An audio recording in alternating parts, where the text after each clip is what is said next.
But what's coming up next is, I'm sure, what everybody is waiting for. It is the grand finals match between Alan and Yamato. I just want to thank you, Amazonian and Skarzig, for taking that match and bringing so much justice to it. We're going to hear from both of you a little bit later, but let's go ahead and welcome in Mogwai and Swim to take us through that grand finals match. Mogwai, I feel like I already know the answer to this, but I'm going to ask it anyway. Who are you rooting for? Well, I just want to lead off by saying I'm super excited to be a part of this NA-less finals. And I'm really looking forward to seeing... Honestly, I like both players a lot, though. I'm a huge fan of Yamato in the darkness, but I feel like I gotta root for my fellow European AlanZ here. But what do you have to say to that, Sim? So, okay, all right. I know, NA not doing so well today on day 3. And I just want to say about this NA situation, I'm actually half Japanese on my mom's side, so I'm gonna be rooting for Yamato on this one. You got it, man. Well played. Really? Huh.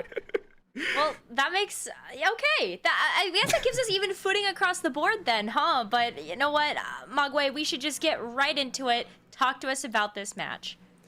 We got AlanZ versus Yamato, a matchup that has already happened actually in the round robin. Both of these players represent Group C of the initial phase of the World's Championship qualifier, and Alan did manage to prevail in the first matchup with the only timer victory. So these lineups are really spicy, and I'd like to hear your thoughts a little bit, Swim, as regarding the matchups and what you expect out of these players here.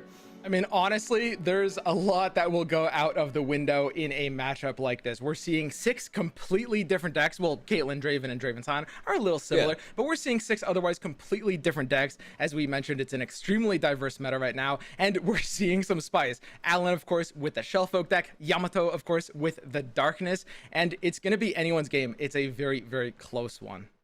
Ooh, I know. I have no idea who's going to take this, but I heard that some of you made some predictions about who was going to end up in this position. We're going to find out who was right, who was close, and who was very far away.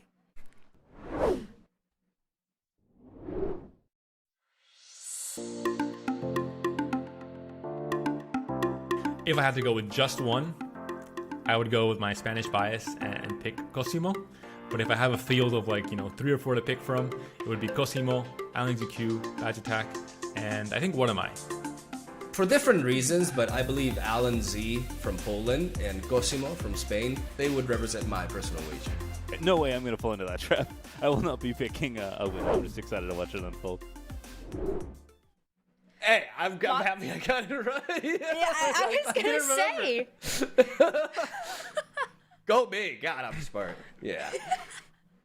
Those are some spicy predictions, but I know this last and final match of the grand finals is going to be even spicier. Mogwai, have fun with this one. Take it away. We will, Swim. It's going to be an exciting one. And by the way, I just want to say I'm really excited to be able to cast the finals with you, man. It's been a minute, I was thinking the same thing. Separated us, but we're finally together again. Yeah, we've known each other for 5 years at this point, and this is actually the first time we have ever cast a Legends of Runeterra tournament together, and it's happening in Worlds, baby. In the finals. I mean, it's kind of, I think it's meant to be, and I just cannot wait as we face off Europe versus... I really like how you honestly just pulled that, Japanese nationality. I don't know, but it's actually true. Yeah, the Uno reverse card. All right, let's take a look at Alan's lineup. We've had a lot to say about this already in the tournament. It is Akshan, Sivir, Cursed, Shellfolk, Ezreal, Vi, and then Draven, Caitlyn. Yep, and is a really, really interesting lineup. We've seen the Akshan Sivir a bit underperforming in the tournament overall, but did very well against decks like Zoe, Nami. To get here, the Shellfolk deck getting banned pretty much every time, but winning the one time it got to play. And of course, Draven, Caitlyn, which is kind of like a more controlly version of Draven Sion, although it is unfavorable in the Draven Sion matchup, so I expect Alan to ban Yamato's Draven Sion. Yeah, definitely. I believe that we already know the bans that happened last time around, so it would be interesting to see if they try to spice it up a little bit to try to catch them off guard. But here we have Yamato's lineup, Draven, Scion, a beast of a deck. I believe the deck that's been banned the most throughout the tournament, and a deck that threatens a lot of matchups, very scary towards AlanZ's lineup specifically. So I still expect this ban from Alan personally, but the next deck is the story of Yamato, and what made me a fan. Darkness, the most OP deck of the tournament, undeniable, Swim. Undeniable. Yeah, well, I mean, Darkness, it might be undefeated. It's been picked and, well, it's been either banned or winning all of its games, but the same is true with Alan's Shellfolk prank version as well, because that also has 100% win/ban rate right now, Makwai. It just starts blasting. Yeah, it keeps blasting, and it keeps blasting, and it wins. And it's only played once, I think. Like, it's been banned every other time. Yeah, one game. 100% win rate. And yeah, definitely Panda is probably smiling in the back right now, but really excited to see. I mean, I really think he's handling it well too, because I would be insufferable about it. Oh, that's my deck. Me too, Makwai. Yeah, I know that. You don't have to tell me, I know. All right, so I mean, just to, you know, go over the ban one last minute. These players have played against each other before. Yamato banned the Shellfolk, and it looks like it is going to be a repeat. So Yamato actually faced Alan yesterday and ended up losing to him. We are running it back. Yamato with the same exact ban, a bit more confident of his ability to rerun these matchups. With the Plunder deck losing twice last time, it's going to be a struggle to get that one through. He has managed to get that Plunder win rate to positive in the end, though, right? Like, he started off 1 and 2 with it before the top 8 happened, but he's gotten 2 strong wins with it now, and it's definitely been performing really well. That game against Shihu was really a good showcase of the power of Plunder and the late game that it represents, not only with Gangplank and Sejuani, but also with the Dreadway in the mix.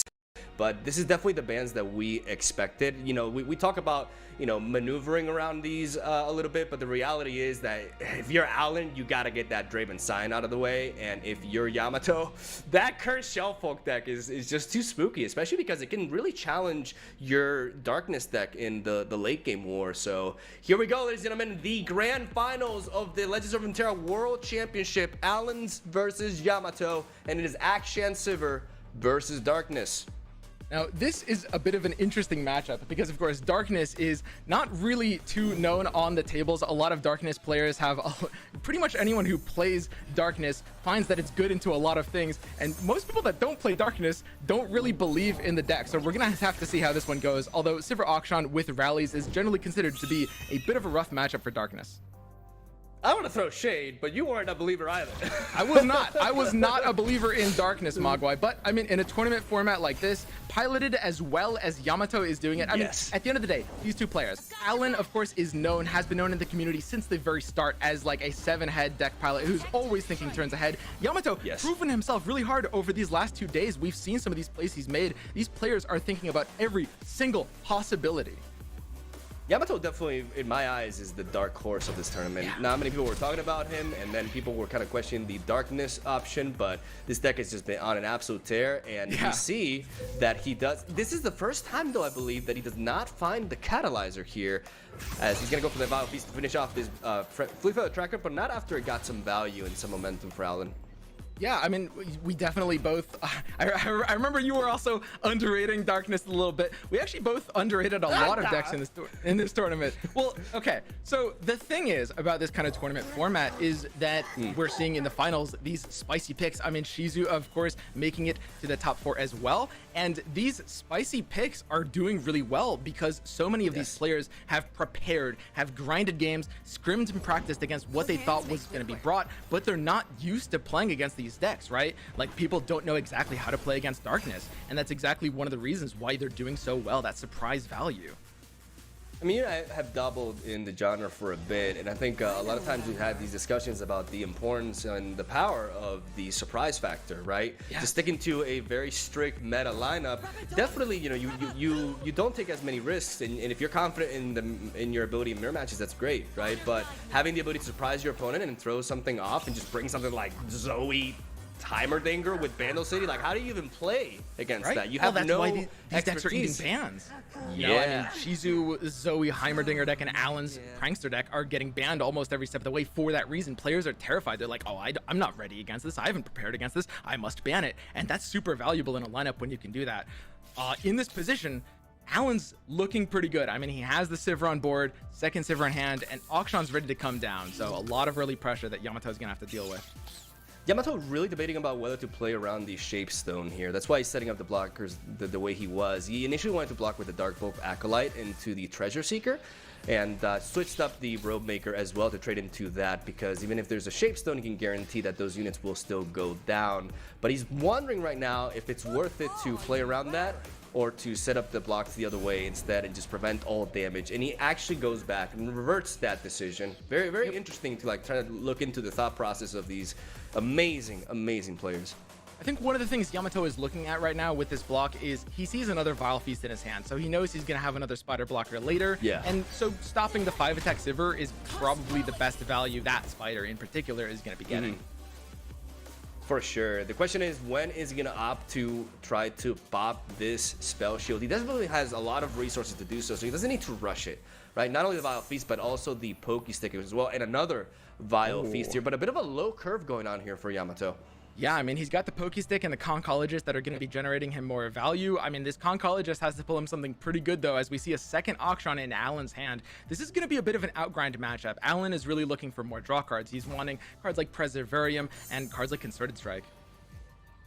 Conchologist or Conchologist? I think Concologist is the American pronunciation and Conchologist is the British pronunciation. I guess I'm more classy then. All right. Actually, I realized that because I've been saying Conchologist my entire life, and you know, I got called out on it, and I was like, no, I'm just using the British pronunciation.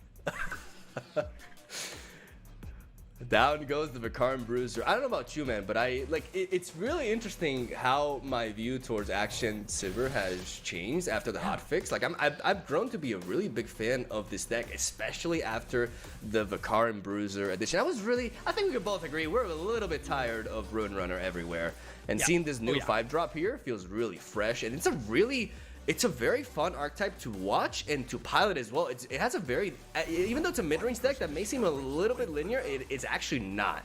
And there's a lot of, we've seen some awesome plays from Alan with it in this tournament as well, like that lethal setup with the Lucky Find Fearsome onto the Sivir against Ragnaroshik. That was just absolutely, like, there's so many awesome plays available. Badge Attack as well, you know, he went down in the group stage, but he's done so well with the deck as well. And yeah, it's a cool deck now. Like, I like it. Yeah, I mean, I couldn't agree more with you, Mogwai. It's a really, really sweet deck. Like, Emanalvel is obviously a little OP before the nerfs, but I mean, it's a very skill-testing deck, and that's why, even though its ladder stats aren't great, its performance in this tournament is a little underwhelming, but Alan still has a very, very good track record with it. Darkness being debated here whether to go down. With no Catalyzer, this Darkness is limited to 2 damage, and this is the first time that we are going to be apparently witnessing, you know, the weaker side of the Darkness archetype, because Yamato has had, like, I don't think he's missed a single Catalyzer up until now, and that really makes a difference. Oh yeah, and he doesn't have Vigar or Senna here either. Yamato kind of, you know, developing a bit of a reputation as a god drawer, activating full Yugi mode. But in this case, he's gonna have to work with what he's been given. He's gonna want one of those cards, you know, something like a Darkness Generator, maybe a Catalyzer off of Pokestick or the natural draws. Gonna finally go with that prank right here. 2 solid options. I mean, it's always better to hit a spell generally because the +2 cost nerf is just a huge hit. Tackling that rally, which is arguably the strongest card in this specific matchup, as Shadow Owl's base control decks tend to be weak to multiple attacks. So really good pick by Yamato there. Good timing with the prank as well. Waiting for the hand to thin up and the units to go down, so the chances to hit the spell are higher, and down goes the first Darkness onto the Action. And this is a little unfortunate for Yamato as we see the second Akshan in Alan's hand that he could just play again if he wants to, instead of opting for the Waking Sands. This is going to start applying some real pressure. Interesting Waking Sands, because there's a lot of chump blockers running around. Yeah, right? it is interesting. I'm curious like what his logic for it is. He could be looking to discount the Ricochet in his hand, honestly, off of the reputation triggers. That makes a lot of sense. honestly, like that makes a lot of sense because that's the only reason why I think you would play this here. Because otherwise, you want to save that card for when you got the Absolver set up, right? Usually, yeah. I think it's the final trigger that he needs for that discount, and it's a really, really slick play here because he knows that if, you know, a Vigar hits a naked board, the Ricochet can potentially take it out, right? It stops basically the Vigar from being played this turn. Sivir with the level up, which turns Absolver into a really scary card, and as you just said there, Sivir's signature spell, which I forgot the name of, got enabled to 3 mana. Yeah, it's one that you don't see too often. The Ricochet. It's obviously damaging a bunch of random pings, but it has a chance of potentially sweeping up an engine. But Yamato, we can see his hand. He has no engine. This is the first time we're seeing Darkness really not doing so hot, but he does have another Darkness he can use on the Bruiser, and Alan could Absolver here, but he really wants to save it for a kill combo. Do you think we see the sapling being set up here? Sapling would be pretty crazy. I mean, it's definitely a pretty good option. I mean, theoretically, alongside the 2 pings, you can clear the Sivir, right? But it is a bit of a heavy investment just for 1 unit. But it's a consideration. I like it. I think it's basically something you have to do unless we see a tough come out right now. Yeah. He knows that the Lucky Find is in hand, so he knows he can wait. Alan doesn't go with the tough. He went with the left side option, I believe. No, it was the tough. Okay, so we got the tough, and now that might change Yamato's play. I don't know if he can sapling anymore. That's a big tough. That line of play is just completely shut down. These pings, like now he needs to have 1 big hit go at Sivir, which is easier said than done when there's no catalyzer. Like the lack of catalyzer, the lack of Vagar is really brutal here for Yamato. And I think it's important though. I think it's important for us to witness the downside of Darkness as an archetype, because otherwise I think everybody and their mother is going to be playing this deck tomorrow onwards. Oh yeah, no, it's like the greatest thing ever. It's one or the other, Mogwai. Either Yamato wins and every game on ladder is Darkness, or Alan wins and every game on ladder is Shellfolk Prank. What's worse? I don't know. Oh my god.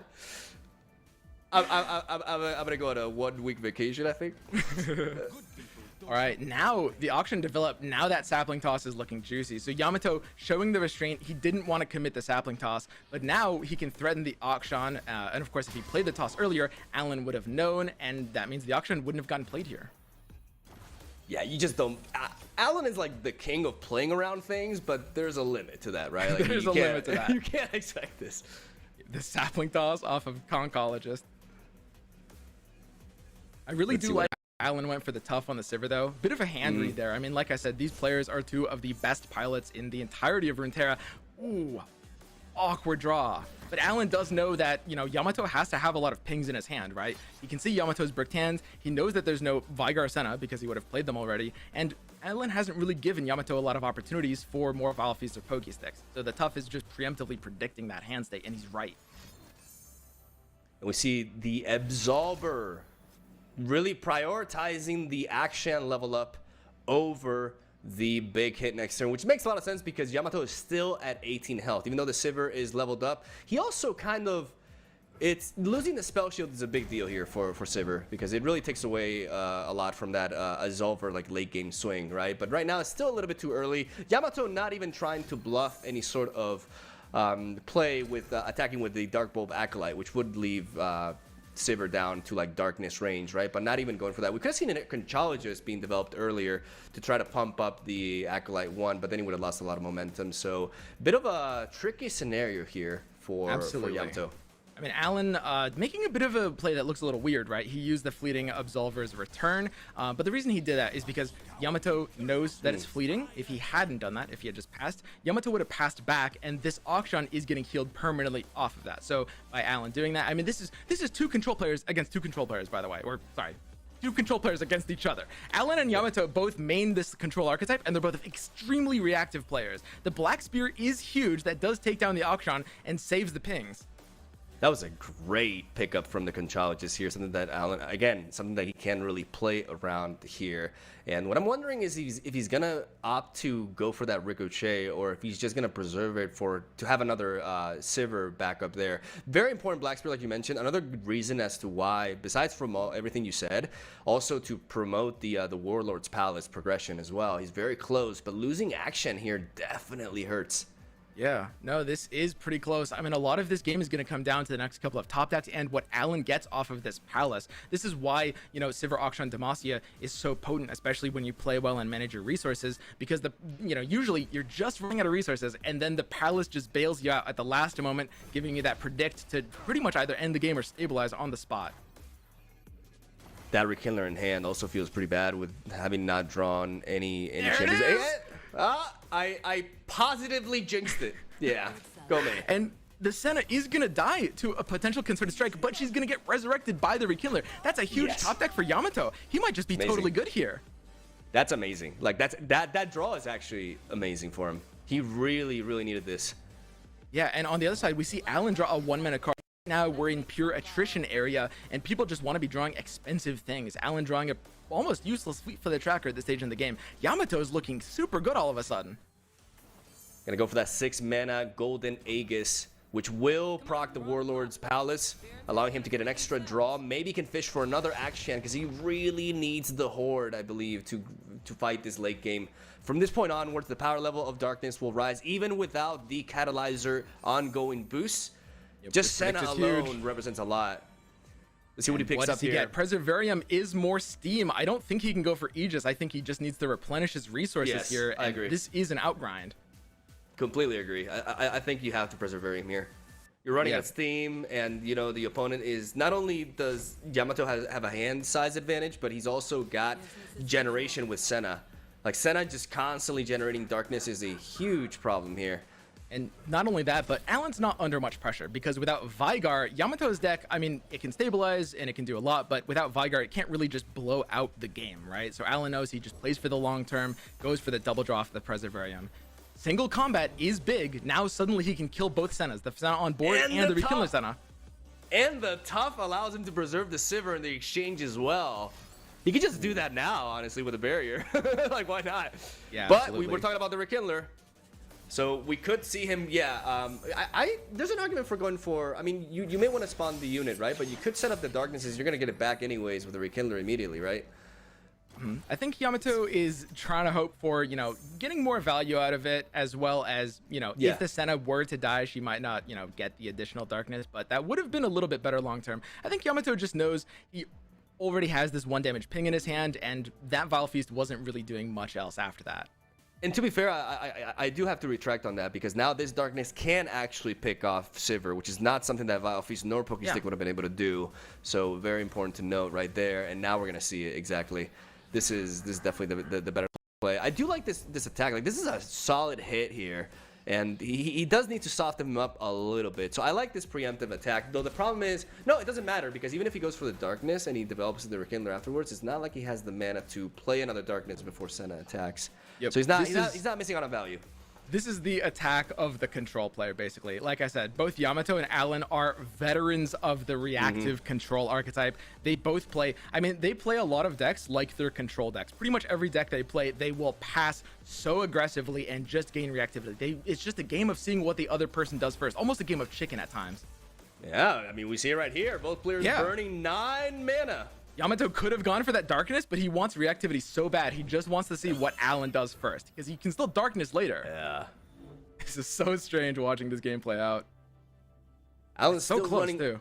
Yeah. Alan's still running a little bit like low on gas here, but definitely getting back into it. Getting that Warlord's Palace helps out a lot, but he needs to find. He really wants to find that action. This darkness onto the tracker is very interesting. Playing around the Shapestone, I believe.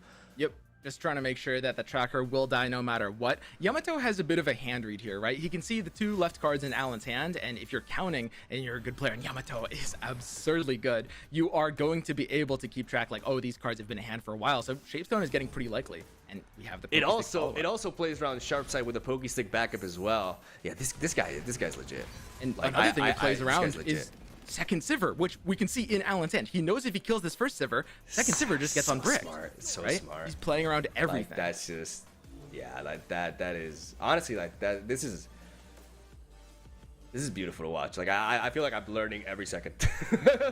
Like every time I see Alan and Yamato play, like there's a lot to pick up, and this is great.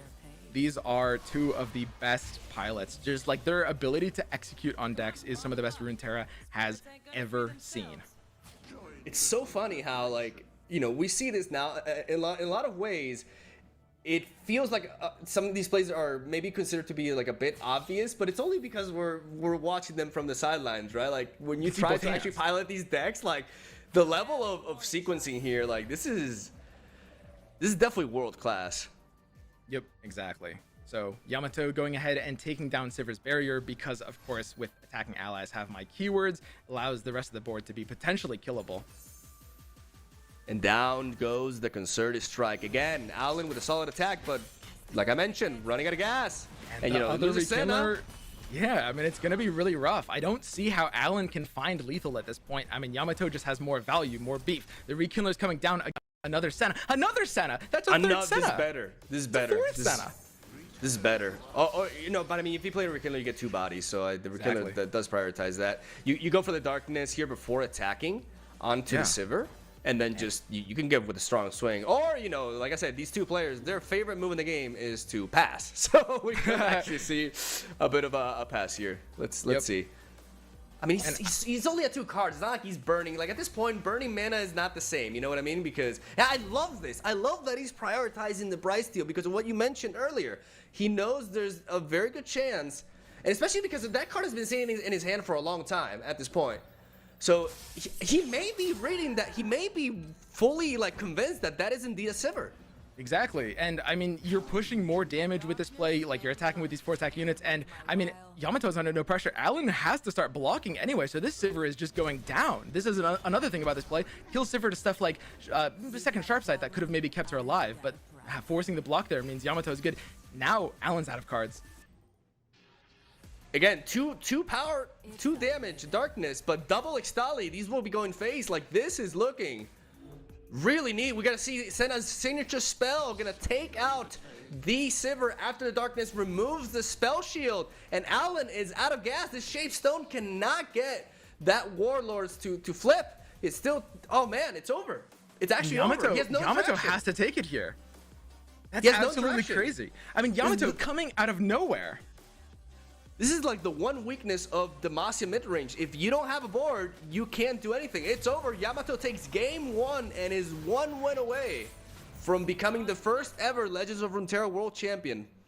Taking a game off of Alan, one of the favorites from the start to win the entire thing. Yamato just kind of showing up out of nowhere. It's exactly like you were saying, Mogwai. It's the dark horse, right? He was on nobody's radars, but now he certainly is. And he just needs to make it through with Plunder. Unfortunately, this is, so far, still a repeat of what happened yesterday. When Alan beat Yamato, Alan won, Darkness won against Alan, and then Alan was able to beat the Plunder deck twice. Now, it's up to Yamato to win once with the Plunder deck, and he takes it all. But he lost to Timer, right? Unless I'm mistaken? Yes, there was a timeout in that match. That is the big difference, because yesterday when they played, the darkness, it was darkness against this deck right here that Alan's bringing in right now, Draven, Caitlyn, and I think that was like a 40-minute game. Yeah. So Yamato was actually like really on the back end, and Alan really made use of the timer there and took him out this way. But this time Yamato has gotten the win with darkness really quickly, and we're going in here with Plunder as he's facing into Draven, Caitlyn, and I just want to say, like, for one moment, like, my God. Darkness deck like just does not lose even when you don't need it. You didn't need Catalyzer. He didn't draw well. He didn't draw Catalyzer at the start. He didn't draw Senna until like turn 8. He didn't draw Vigar at all, and he still took Alan down. Alan didn't really have the resources. Bit of an awkward hand here though. Double Dreadway. Not what you want to see. Yep.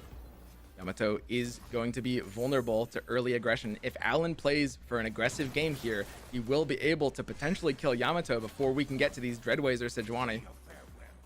That may seem like a suboptimal make it rain right there, but Yamato is purely working for that Plunder, that Sejuani and Gangplank level up, which really changes everything.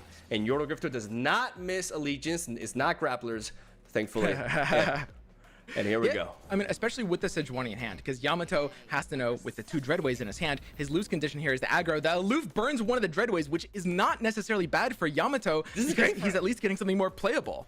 this is actually good. Like, we can agree this is positive for him. He had a bit of a bricked hand, and this is one of the few instances in which Aloof is actually helping a brother out here as we see warning shot go down to, again, continue that level of progression. The problem here is the second warning shot's not a great draw for me. Is that the gangplank though is this is suddenly a lot of mid-game pressure Yamato has in the next couple of turns. We see a pass here from Yamato baiting him into an attack. Because you don't even though he's missing out on one, like he's got, like, when you have your champion damage here, like you can just have it. It's as good as dead essentially, right? So you don't want to have the game playing trading into the Twin Revenant here. So the problem is if you pass here, Alan can definitely just make you burn a lot of momentum. But we'll see. And you know it'll happen. Yamato has to know because they're both control players. They love the burning mana. They skip their attacks all the time. Yamato knows that if he passes here, his mana is gone. Now, I mean, I don't know what else he can really do here. He's in a position where his mana isn't really that valuable this turn, especially getting the Tri-Beam and Probulator off of the nab is not really what he was looking for. Yeah, I'm really happy you brought up the Tri-Beam and Probulator because I was gonna just ask you to, like, for us to sit down and actually talk about this pickup for a little bit and how it's the ultimate counter to plunder. He's got 2 monkey idols, and he has the monster harpoons that he can enable. That's it. That's the 3-drops in his deck. So he's got to nab more 3-drops, effectively. Yamato, looking at his situation, he knows that if he plays a card, Alan will be able to attack with a challenger. He has to burn his own mana. The Tri-Beam's not even worth playing at this point because it's just so worthless as a card, unfortunately, in Yamato's deck. The Sejuani comes down, and this is threatening to flip with the Overwhelm damage. But this is why Alan was put in a good position here. He's got that Thermogenic Beam backup. He also has the Arachnoid Sentries in the back as well. So it seems like for this game, Yamato is definitely going to be looking for an open attack for the big hit here, as we see him capitalize though on that Sejuani Frostbite and remove the Twin Blade Revenant. Not really gain value because you don't do that against Lost Soul, but definitely gain a little bit of tempo. Yep, and I mean, we can certainly see here why the Plunder deck was struggling before in the same exact matchup that these players are replaying from yesterday. I mean, Yamato's Plunder deck is something that gets shut down by, you know, the kind of like outgrind value that any sort of like Draven Caitlyn deck. I mean, that's what the Caitlyn version of Draven excels at over Ezreal or Sion. Instead of just going for a burst kill later, Caitlyn Draven is just the pure outgrind, outvalue no matter what. We were both talking about earlier how we are a bit more of a fan of Shishu's variant with the Ezreals as well. Like, I really like that deck. It still runs Caitlyn, you know, like, and sometimes you can high roll and get her and attack with her on curve and everything and set up those flash bomb traps. But holding on to that, like, Ezreal never stopped being good, right? So I like the fact that this archetype, there's many different ways to build it, actually. All right, now, if I've been counting correctly, I think we're one trigger on the Nexus, one plunder trigger off of a potential level up here on the Gangplank. So Yamato knows his Gangplank is at least fairly protected here. It is going to get set up into damage range by Alan, and that does enable Scorched Earth for next turn if Yamato goes into a Gangplank attack. But if he does trigger this warning shot, he'll get the powder keg at the beginning of the round, and what the Scorched Earth will prevent is the overwhelm damage, but it will not stop the barrage. Yamato's going to have a really nice Dreadway here, probably developed into the attack. He's going to be very clean, not just drawing another leveled Gangplank, but potentially seeking a way to close out this game. Alan doesn't really have enough hard removal right now. You think there's a good? I think there's a good argument for just open attacking here, though. Just because, and then preserving the Dreadway for later. There's a 3-drop for a Probulator. It's there. This Probulator is going up to 2 power, Mogwai. Oh my god, hype in the chat, please. All right, Yamato going for the open attack. He wants the reactivity. He knows if he plays Dreadway now, he's playing into a second Thermo. He wants Alan to spend the mana first, and then he can commit the Dreadway and just gain reactivity, right? These players realize that it's just a game of forcing your opponent's hand first. Now Yamato's Dreadway is a little bit safer.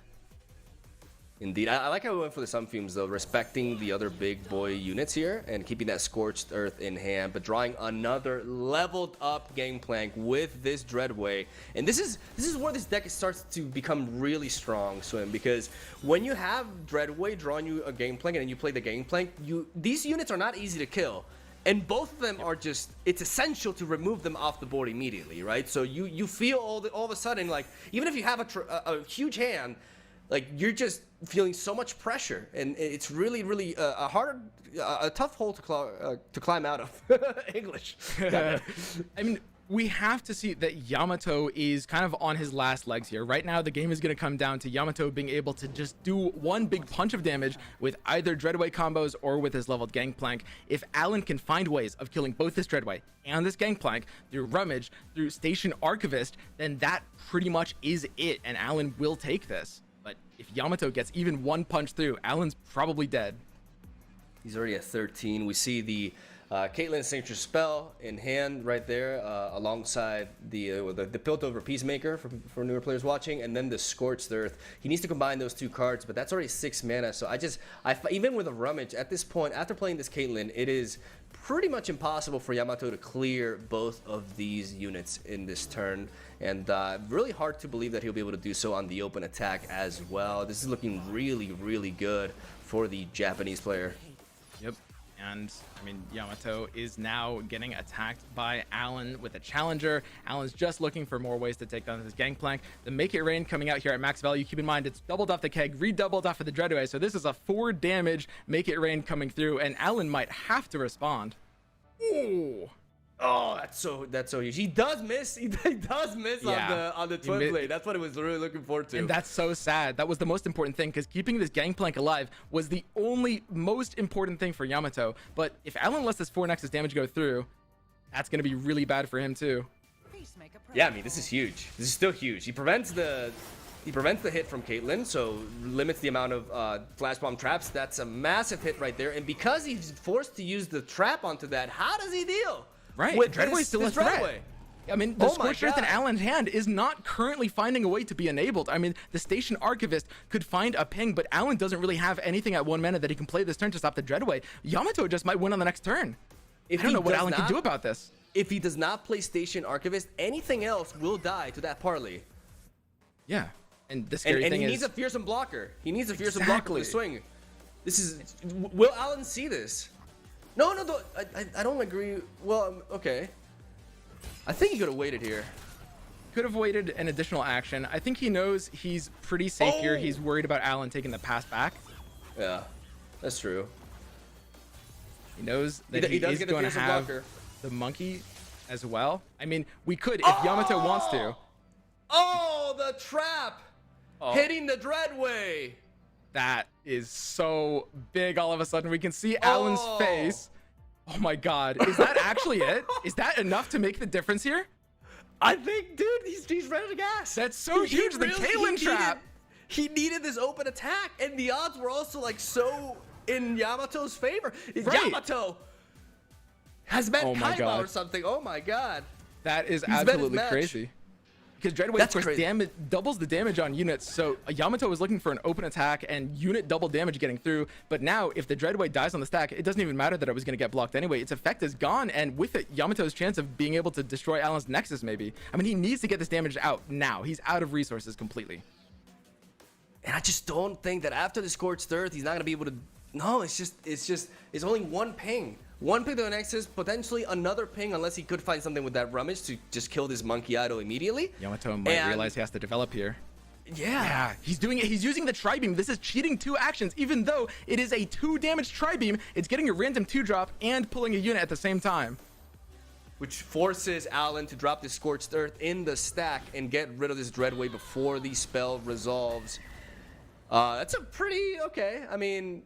Yeah, I mean, it's elusive, but there's a Poro. So yeah. Yeah, I mean, you can, if you're Yamato, you can use Monster Harpoon on the Poro to push extra damage and hope Alan doesn't really have a way to deal with the elusive. We can see in Alan's hand, he currently doesn't this turn, but Yamato is just going for maximum damage here. We find a damage to the Nexus off of that. That's huge because it enables the Monster Harpoon if he wants to use it this turn, or the Black Market Merchant. So these 2 traps were like at the top of the deck. Oh my god. That Peacemaker is the MVP for Poland here. The Peacemaker changed this entire game. Oh my god, I can't believe that happened. I can't believe that happened. I would be so salty. Like, to be honest. The Sun Treasure discount.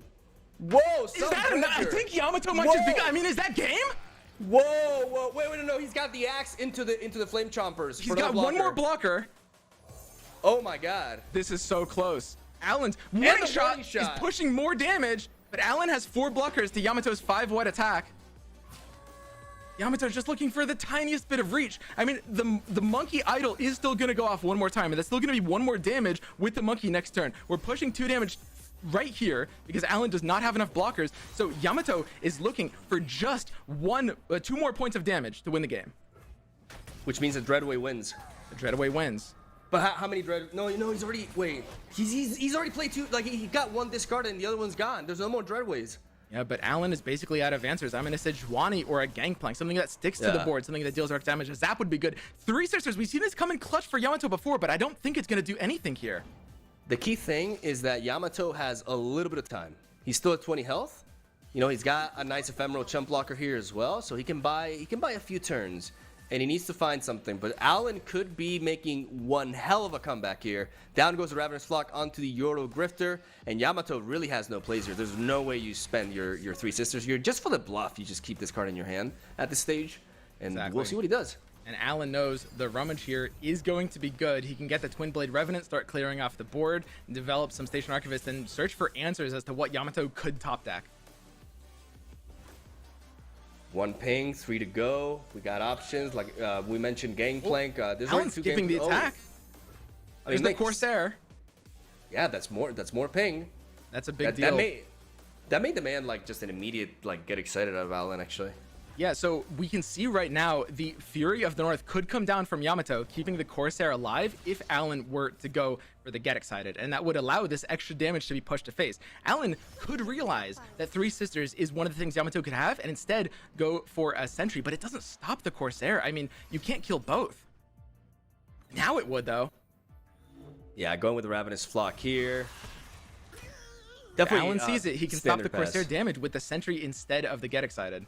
Yes, and that's ideal. Not having to discard a Thermogenic Beam, which could be a very legit answer to Sejuani or a Gangplank at this point. I believe there's only 1 Gangplank left in the deck, and still triple Yamato Sejuani. is also taking the pass as well. These very, very reactive players, it's just a game of chicken, like I said. Yamato knows, you know, he'll have an opportunity with the Corsair later. I can't handle this. This is so crazy. Yamato didn't hit his draw, and this is kind of it. Yamato has 1 more turn to hit his draw here, pretty much. Here we go. Zap is huge. Zap is scary. Zap is very, very scary. Forces removal immediately and can draw spells. It can draw the last warning shot. It can draw a parlay. Make It Rain has a chance of hitting Nexus. Yamato is just struggling for this tiny incremental bit of reach. He just needs 1 damage if the Corsair goes through. Dude, this match is insane. Like, Alan trying to make the comeback of a lifetime here in the grand finals. Down goes the Crackshot Corsair. Like you mentioned earlier, Arachnoid Sentry no longer stops this, and we see the Tri-Beam improbably to go down. Will Yamato try to preserve this Corsair with a Fury of the North? No, and I think that's a very good call on his behalf. No elusive unit for Alan. It's a big Tri-Beam, though, because by Tri-Beaming that, he's saving the Arachnoid Sentry. Now he can stop the elusive attack. Now, he did draw Make It Rain, and this is a really, really big deal, because now, even if the Zap's attack is stopped, we can see Alan's at 3 health. We have a Warning Shot in hand. We have a Make It Rain in hand, so Yamato could top deck a 3rd point of lethal off the top at fast We've speed. called them Yugi. We've called them Yugi all this time. Now it's the moment. He needs to activate Yugi mode. He wins the tournament here if he can actually make the Make It Rain hit phase 2. So he needs to top deck a Warning Shot, or maybe another Make It Rain, and also have these Make It Rains hit phase. Okay, it seems a little bit far-fetched, but I've seen crazier stuff happen in this game. Yep. 3 Sisters really not doing too much in his hand as it all comes down to this final draw. 1 shot, 1 opportunity to end it right now. Oh my god, I'm shaking. Like I'm just, that was like the easiest setup for a mom spaghetti for me, but I'm just so into this that I didn't. I was trying to be a bro. I was trying to help you out. I know. I failed you. I failed you so hard. The last draw, and no, it's not. We're going to game 3, folks. And that's it. Alan takes game 2. What a Yamato game. not getting the Yugi draw he needed.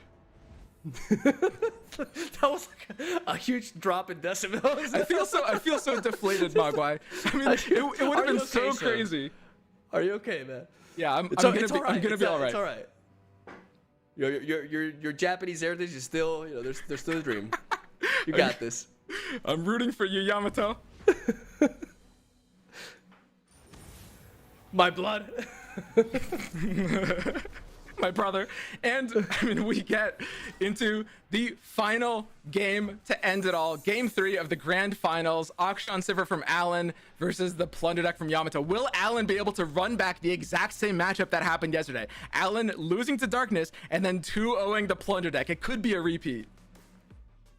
They could very well be. We see a interesting hand here for Alan. A little bit too spell heavy. He would like to find some sort of 2-drop there to pair with the Flu Feather Tracker. And we see a more aggressive mulligan from Yamato, keeping that 1-drop, getting the Monkey Idol, which is really neat. Though in this matchup, it can be a little bit of a liability, especially since we know Alan has the Merciless Hunter. Exactly. But it is a good hand for Yamato overall. He does have a lot of early aggression. Alan does have a turn 1 blocker. A lot of it does come down to his hand. Gonna be trading into the Crackshot Corsair, but the Crackshot Corsair still sneaking in that Plunder, advancing the level up for both champions. And a really big thing in this matchup is Alan really needs early aggression here. Alan's not looking good. Look at his face. He's shaking his head. He knows that this is a matchup around early aggression. He's counting the Sejuani level triggers. Sejuani is huge in this matchup. It's much more important than Gangplank because once Sejuani's flipped on the board, if you can warning shot and shut down Demacia with a freeze and their rallies are useless, their attack is useless, that would be game. This is an amazing start for Yamato. Getting that warning shot, especially drawing that Yordle Grifter and being like, hey, you're going to get another one, so don't worry, you can spare it. And now 3 out of 5 level progression by turn 3. He's managed to hit the Plunder every single round here. Sets up the Monkey Idol after the Merciless Hunter, or sorry, the Vikaran Bergamot goes down, which forces the Merciless Hunter to go down here and target it. And we have the potential for, he can wait for the attack, but dropping down that Yordle Grifter this round would be really neat for Yamato. But instead, he's going to opt to go for the combination of Make It Rain and the Harpoon, preserving. He wants to keep this Monkey Idol alive. Oh yeah, he does. I mean, he knows that in this situation, he is the aggressor. Saving Monster Harpoon for something like Vikaran isn't really going to do anything. Sivir's got the Spell Shield, which he can't take off. Using the Monster Harpoon just to get these Sejuani level triggers. I love this play, Mogwai. I love it too. There are counterplay though. We do see single combat there for Alan. Will he go for it? I think at this point it is worth it because the level up has progressed. Well, is it? Because now he's at 4. Like, it's so easy for him to level up at this point. That's true. It's a tough decision by Alan. Yeah. I mean, he knows if his Sejuani is here, his single combat might be frozen later anyway. Exactly. And Sejuani is here. And Sejuani, ladies and gentlemen, when Akshan Sivir was essentially the Azir Aurelia of the meta, right? Like the #1 deck with a ridiculous win rate. There was one deck that rose to popularity because of the matchup, and it's this one right here. Plunder, because of one champion, and that is Sejuani. Sejuani's ability to Frostbite, passing through the Spell Shield. Oh, that is potentially massive. He still needs one more trigger for both of them to level up, though. Yeah. He doesn't have it. Vikaran Bruiser. Vikaran Bruiser is a perfect blocker for the Gangplank. Bro. Ultimate bro here. Like, it would be actually a favorable trade for him because he would get a lucky find. Well, actually, no, it's fleeting, so never mind. Yamato misses! Oh, no. He misses the allegiance! Oh, no! That is disastrous! Where's the heart of the card, Yamato? What happened? Oh, man. That is really rough. On the plus, he does get a second Sejuani, which can stick to the board if the first one dies. But Yamato is really looking to draw a single point of damage enabler because right now he has a hard time pushing face damage. I mean, Alan has ways of keeping his units' health up, not letting this overwhelm damage go through. Yamato just needs to play one of his units now and then draw a way to deal 1 point of face damage to level them up. Gonna drop that second Vikaran Bruiser here. This will open up the path for Yamato to set up one of his champions here. I wonder what he'll go for. I like this game plan because this sets up the Sejuani for the offensive next turn. So, and also weakens the potential of a Concerted Strike by nullifying one of the units here, right? Because right now Concerted Strike has a lot of power behind it. Gonna opt to buff the healthier Vikaran Bruiser, giving it +2 health. And now, this draw is really important for Yamato. Something to pair Sejuani with, something to be able to give him a little bit more... One time, Yugi mode. Yeah. Zap Oh, can't come Zap. down this turn, but it is still going to be very, very useful in the next couple of turns. It's a Sejuani trigger. You're under no pressure. It's a great draw here. Yeah, it is. And there's no consider strike to be seen. We do see riposte, but we could see a pretty expensive combination here of riposte into sharp sights. But not even double sharp sight will actually, yes, math. Double sharp sight will prevent the plunder. Will we see that from it? Like, I mean, we might. He might even use something additional to kill the Sejuani too. It might be sharp sight absolver in addition to the second sharp sight. Yeah, he's going for it. Double sharp sight and riposte. A triple? Triple, baby. All in. That is absolutely crazy. It's Bruiser. It's Bruiser time. Oh my god. And he's getting another trigger, another lucky find that he gets for free. Now it comes down to Yamato finding the way to flip the Sejuani, but that's where the Zap comes in. Next turn, it will draw either Warning Shot, Parlay, Three Sisters, or Make It Rain, and that's very, very good odds of flipping these Gangplank and Sejuani. And this situation is exactly why both players prioritize the Monkey Idol. Yamato keeping it alive with the Monster Harpoon because he knew he just needed one more trigger. Alan reading that and going for the single combat just to stop it from happening. Ooh, those picks. Gotta get that Sivir. Oh man, this is really, dude, this is crazy. This is absolutely insane. This game could go down to either way. A second Monster Harpoon, that's not bad. It will threaten one of the Bruisers. I also love how Yamato played the Sejuani on the far right of his hand, because it's the one that you know made the Allegiance miss, and Alan's definitely gonna keep track of that, so he doesn't necessarily know that he has another Sejuani in hand here. And Akshan goes down before the Sivir. If I am Yamato, I think Sejuani has to go down here and frostbite the challenger at this point.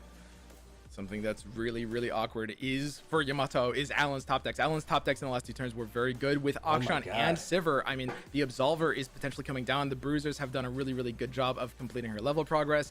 And I mean, at this point, a leveled Sivir with the Absolver could just sweep the game. Yamato has no way to take off her spell shield. Alan had a bit of an awkward opening hand to a certain degree, right? But as you said, like the draws have been amazing here. But it's not like Yamato, I mean, he's had that Allegiance miss, but he's getting all of his champions here as well. We're seeing both of these decks at full force, but the momentum here from, there's the Three Sisters. Very good card here. Ooh. This could be an opportunity for it to redeem itself. I mean, the Absolver is still a spooky option. It's still enabled here, but Alan opting for the open attack, keeping his mana fully up instead of going for the Sivir here. Yeah, keeping the Absolver option, which is not something you would expect, but at the same time, that Sivir is still not leveled up. So he can wait out a turn on it. Right now, he needs to focus on stabilizing, and I very much like this approach because he has the ability to, he can buff a lot of stats here. Like a total of 9 stats if he wanted to. Yeah, I mean, Sivir would take Alan down on health, and Alan is actually playing around, I think in this case, exactly one card in Yamato's deck. By not playing the Sivir here and instead attacking, leaving enough mana for double Absolver, Alan is securing the ability to kill the Gangplank through just the one copy of Three Sisters. Which and he has. We can see the top deck. Alan is playing around the one of in the deck, and it's about to pay off huge because now that he has the mana for the Absolvers, I mean, there's no way for this Three Sisters to save it unless he goes, of course, for the Entomb. Maybe there's a reason why he's in the finals. This is so crazy. I'm starting to see it. And he goes for the Fury. The Fury of the North. The North. Which threatens, but I mean, he couldn't have predicted Alan would have so many tricks here. And the Absolver mana is going to pay off. The reason why I prioritize the Fury of the North is to essentially guarantee the kill on this, which he does. Like, yeah, he loses Gangplank, but at least he takes down the Vicaran Bruiser, because if he went for the Flash Freeze instead, just +1 health from any combat trick preserves that Bruiser on the board. So really good decision here by Yamato as well. A lot of these plays that, you know, I want to mention this, like, they seem obvious. This is such a big brain game, Mogwai. After we see them, you know, like after, it's like, oh yeah, of course, but let's be real here. A lot of these things, most people would not do. This is a skill match through and through. Both players realize it's a resource game. Alan's really looking for a rally super hard here. Pulls another Bruiser, which isn't bad, as Yamato kind of blanks a Butcher. You really need a way to trigger your Sejuani's ability here. Warlord's Horde.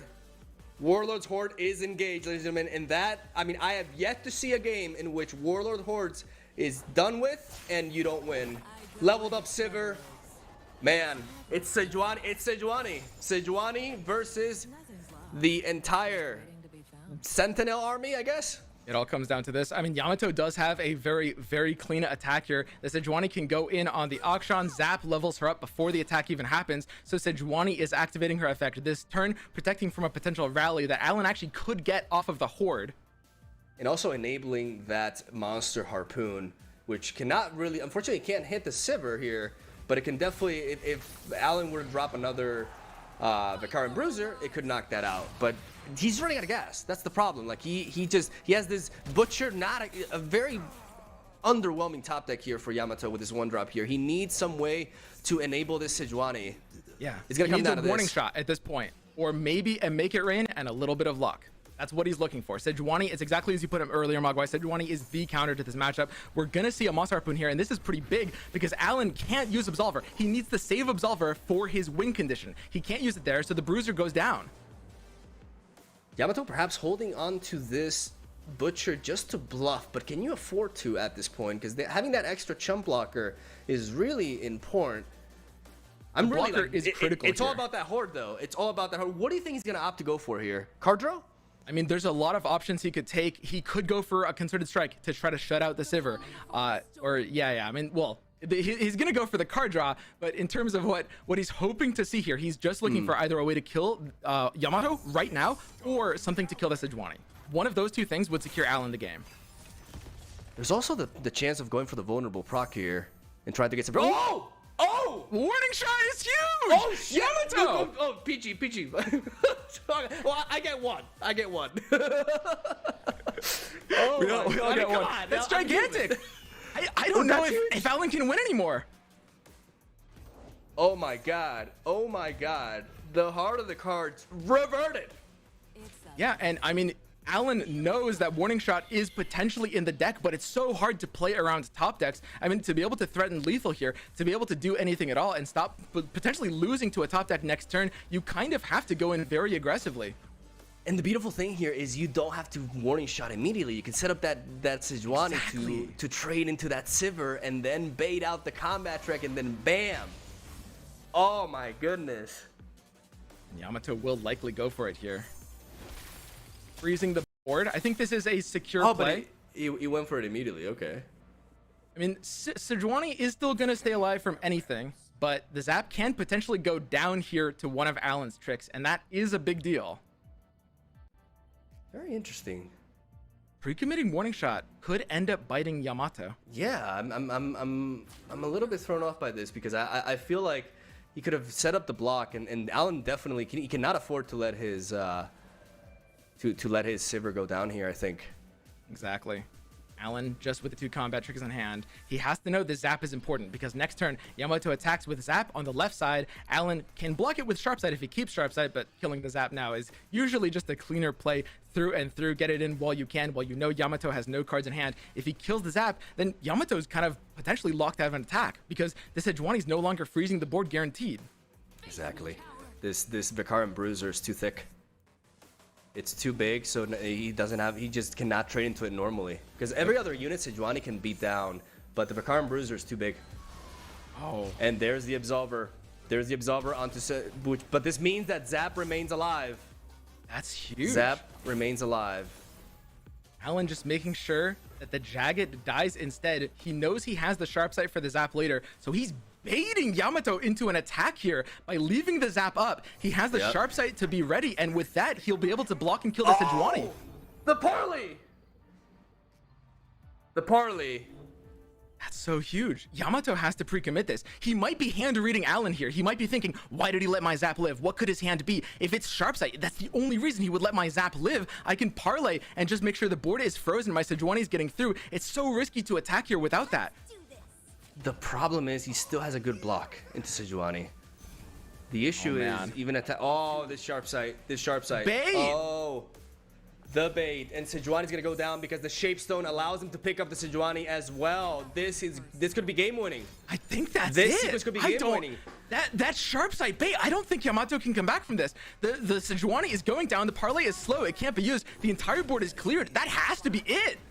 Has to be it, especially not only the sharp side, but also that very clutch second combat trick to pick off the Sejuani and take away any hopes, because he could top deck another warning shot to stop here, but now that Sejuani's out of the picture, we're going to see Alan go with an open attack, and ladies and gentlemen, I think we're going to crown our first ever champion. Whoa, the timer's running down to its limit, by the way.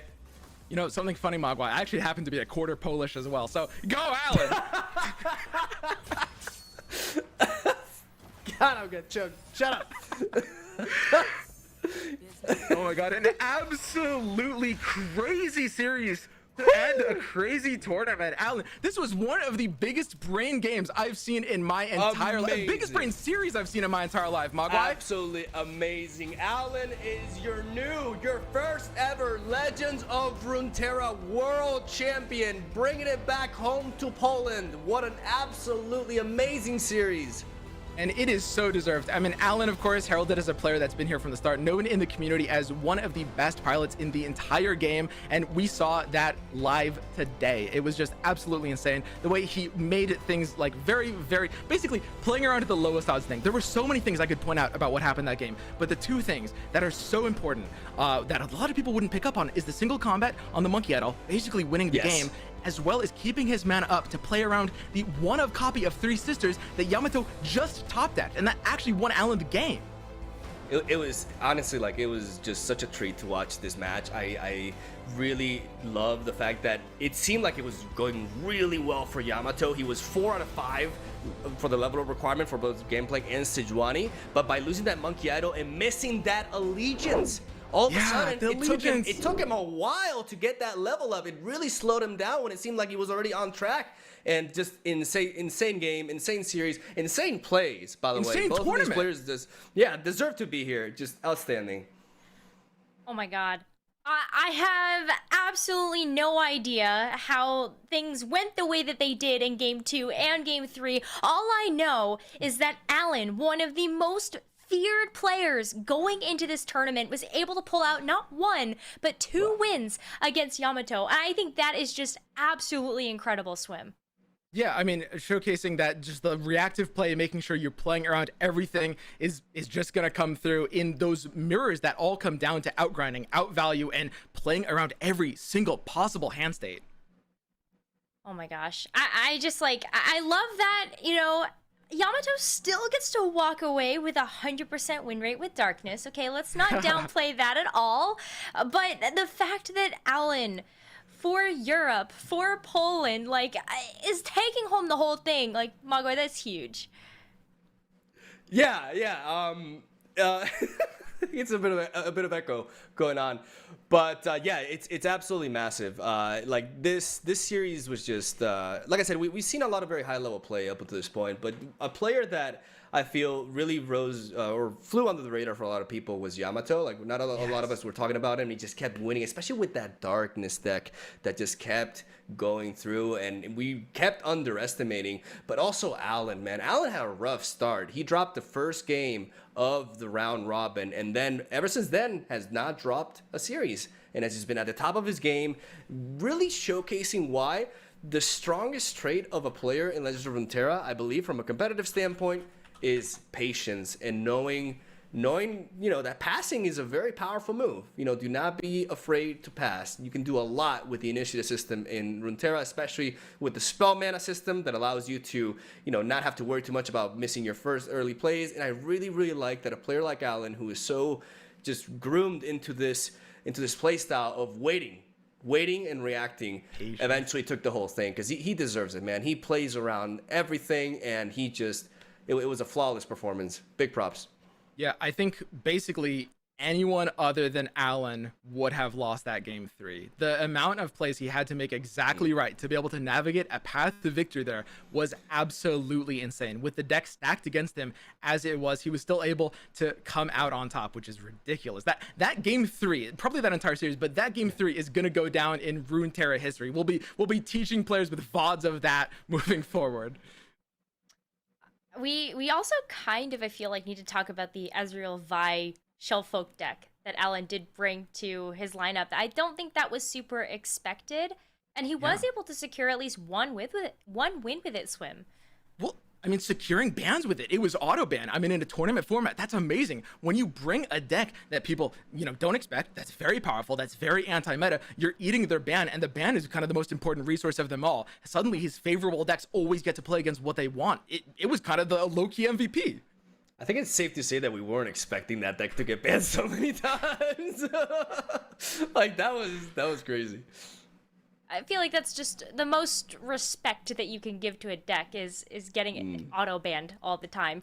But Alan has proven himself as the top player in the World Championship for Legends of Runeterra, and let's go back and watch his journey here.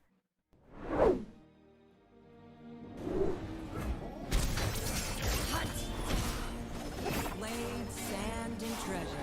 Couldn't ask for more.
Well, thank you so much, Mogwai and Swim, for taking us through the grand finals, and congratulations to Alan for taking the victory in the grand championships of the Legends of Runeterra World Championship.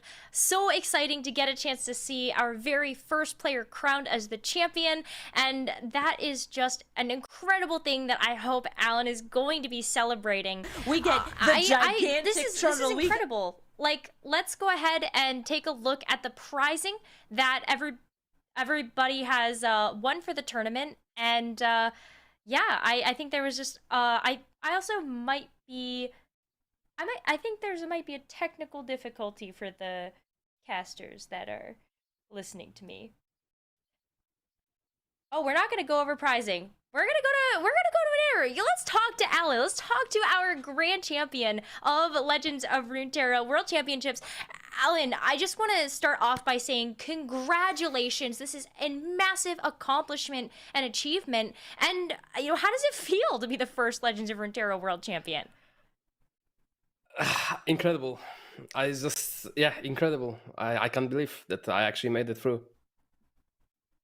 Were you expecting that when you played against Yamato in Group C, that you would have to play him again in the grand finals to take the title?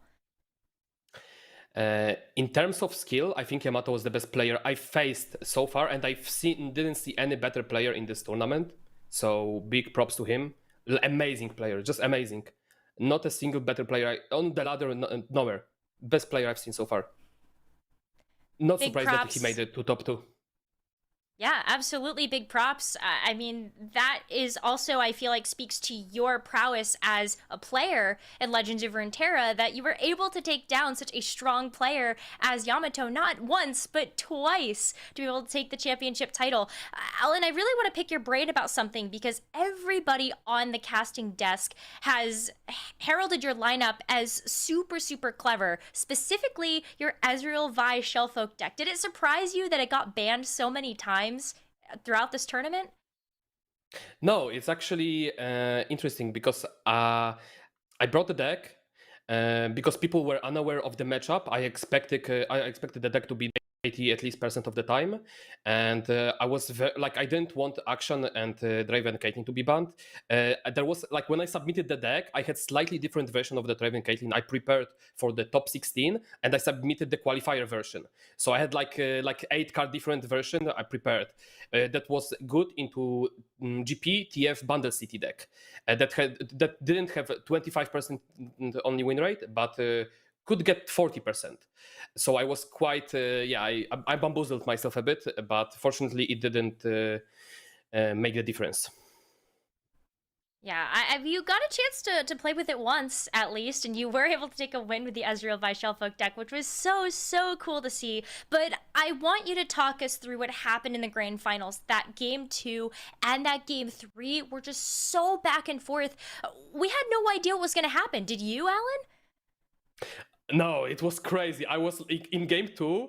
I had really low removal hand. I was not feeling comfortable with the hand because in this matchup you need a Tri-Beam, so you can actually later on push while maintaining only 5 mana for big threats. The problem is when you do not have that threat, and then you have to play kinda blindly and a bit YOLO because like nothing you can do. You didn't draw Tri-Beam. You have to play with your hand.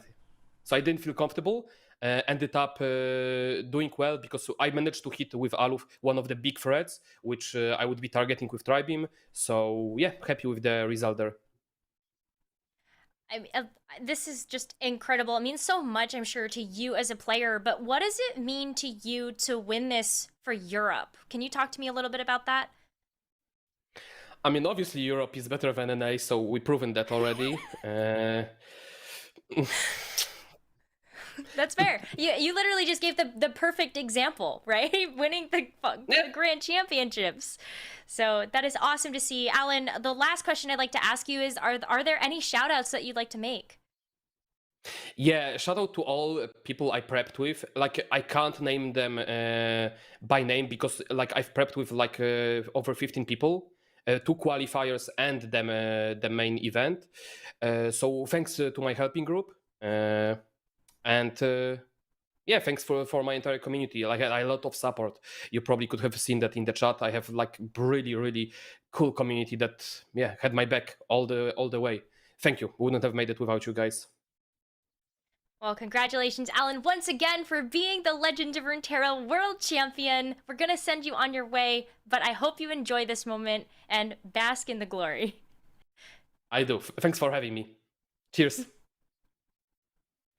Well, now we are going to get a chance to go over the overall results of the tournament. Obviously, we just talked to Alan, who is our grand champion, and we also have everybody else that Alan had to overcome in order to take that championship spot. All top 16 of our players were incredibly strong, and we got some amazing matches throughout the entirety of the World Championships. But Alan walking away with the lion's share of the prize pool with $40,000 and this sweet trophy. Everybody, I feel like, has had their eyes on this trophy for forever, and Alan is the one that is going to be taking it home. I'm sure it's going to look great behind him, and the next time maybe we get a chance to see his player cam. But I want to get some thoughts from all of our casters who have been covering the action throughout the entirety of the World Championships, and I'm sure you all have a lot to say. Let's go ahead and bring them all in here and let's chat about this. Casanova, let's start with you. It has been quite the week. It has been so much fun to watch all of these games. And Alan, he said it on Twitter just before his match against What Am I? He said he was coming for the trophy and no one better get in his way. And guess what? No one was able to. He took it down. So happy for him. So happy to see Alan, someone who's been around the whole time this game has been out with me, playing since beta. We've talked about decks for over a year, almost 2 years now, and to see him come out and get the victory, I'm so proud of him. Yeah, honestly, it was a pleasure casting with you all. Mogwai, I'm glad we got to cast together again for the first time in 2 years. Yeah, I had a blast, and I just wanted to say I'm incredibly hyped for the future of this game. This was hands down the best tournament in Runeterra history, the best meta. The LOR dev team is absolutely killing it right now, and all the NA believers in chat, we'll get it next time. I think that it was also in part to our players. If they didn't play such great games, we wouldn't have such great games to cast. So shout out to everybody who played in the World Championships. And of course, gotta say, way to go, Alan, making the first World Championship extra spicy with those picks. I'm going to go ahead and add a little bit onto that. For me personally, this is the best tournament in my card game career, period. Not just Legend of Runeterra. Like, I think this has been incredible. I kind of, even as a caster, I have a hard time believing it's not scripted. So, yeah, just absolutely outstanding. And I'm just going to go ahead and say, Europe, I always believed. I have to say, I agree with Mogwai. It's been super exciting. Alan is someone that I watch, maybe not every day, but he is the streamer I watch the most. I'm in his chat all the time. Talking to him, I think I can consider him a very good friend as well. And him winning is just absolutely exceptional. We did have a bit of a gentleman's agreement that because he was bringing the Shellfolk deck, he would shout me out in the winner's interview. He did not do that, so I am going to have a very serious discussion with him tonight. I am absolutely disgusted by him forgetting. And other than that, congrats, Alan. Go off, Panda. We'll Go off. talk later, though. But, wow, I get final say, huh? I guess I can take this moment to say I am so proud of our top 16 players today. They really brought the heat. The games were all a pleasure to cast. This was the biggest concentration of hype matches back to back to back I think that most of us have ever seen in a single tournament. This is really just a celebration of our favorite game, and also our fantastic viewers here today showing the support for their favorite players. This has been just a momentous occasion for the entire community, and big congratulations once again to our 16 strongest players across the entire planet, and Alan taking home that big prize. This has been an incredible World Championships, and it wouldn't have been that way if it weren't for all of you incredible casters. So thank you so much for all of the storytelling, giving life to all of the plays, and for being a part of this incredible broadcast. We're going to let you get some well-deserved rest for all of the hard work that you were able to put in over the course of these last 3 days. And we're also going to send everybody else on their way. This concludes the World Championships for Legends of Runeterra, and we are so excited that you were able to be along with us. To all of our top 16 players that competed over the last 3 days, to Alan, our champion, it has been such a pleasure to watch all of the action for the World Championships these past few days. But thank you so much also to our amazing production team for helping us put this on, and to all of you viewers who hopefully enjoyed all the action and the show. Thank you so much for tuning in. Hope to see you next time, and we will see you soon. Big shot can clean it up. It's exactly lethal! Oh no! The lecturing Ural could have saved it! He played around second Scion for so long! It was so close. He played around it until the last turn! Until the very last turn he played around it! Oh. Odyssey! And the Burbles will soon be blocking because Crossing is at 11 and Alan's board is giant. Oh, and no! are you kidding me? That's nuts. And now Alan just gets to swing in, and he's going to be moving on into the semifinals. This is looking like exactly what you want. Buffs Goes the other way. just to make sure. I'm not there even is sure no what you're playing shenanigan around, here. but who cares? You made it happen, and a 2-0 Yamato from Japan's in the semifinals. They're scrappers, but this is too strong of an opponent. Down goes Ezreal, leveled up. That the Donger dream stays alive as Shihu is looking to find his way to the semifinals, taking down the Brazilian player. Do it. What am I? Gonna get himself 2-0 and Alan plays it flawlessly. Fist in the air, he's gonna be our first finalist. This is attack, both leveled up champions for Yamato. Give him the win with Plunder, the 2-0 sweep in this semifinals. He advances to the finals to face AlanZQ. We get the gigantic Trundle. We get the second Tryndamere. It's time for Shihu to ruin this. Unbelievable. What a game. Spell Thief coming up huge in this third place match. The biggest brain games I've seen in my entire life. The biggest brain series I've seen in my entire life, Mogwai. Absolutely amazing. Alan is your first ever Legends of Runeterra World Champion, bringing it back home to Poland.